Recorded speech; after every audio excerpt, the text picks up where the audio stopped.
Assalomu alaykum. Bugun sizlar bilan shunaqa mazali ham chiroyli shirinlikni birgalikda tayyorlaymiz. 6 dona tuxumni oqini sarig'idan ajratib olamiz va oqini ko'pirtirishni boshlaymiz. Ozgina ko'pirgach, shakarni yarmini solib ko'pirtirishda davom etamiz. Qattiq penka bo'lguncha ko'pirtiriladi.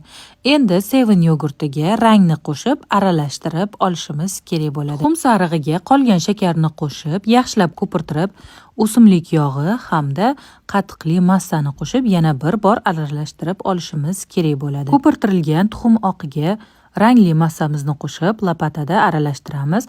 Razrixitel kakao hamda unni elakdan oz-ozdan o'tkazib qo'shamiz. Aralashtirganda pastdan tepaga qilib yengil-yengil aralashtirish kerak.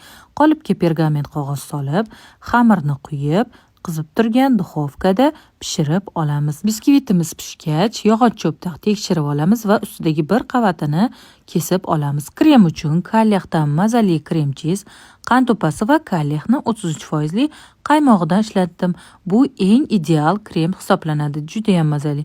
Biskvitni sut bilan propitka qilib, ustiga tayyorgina qattiq bo'lib chiqqan kremni tekislab olamiz. Shirinligimizni muzxonaga 3-4 soatga jo'natamiz. 3-4 soatdan so'ng xuddi shunaqa teng tekis qilib bo'laklarga bo'lib, ustidan kesib olganlarimizni urvoq qilib sepamiz va anor bilan bezatamiz. Bezatish xohishingizga ko'ra bo'ladi, lekin juda ham mazali, shirin, mazasi ham antiqa shirinlik bo'ladi. Yoqimli ishtaha.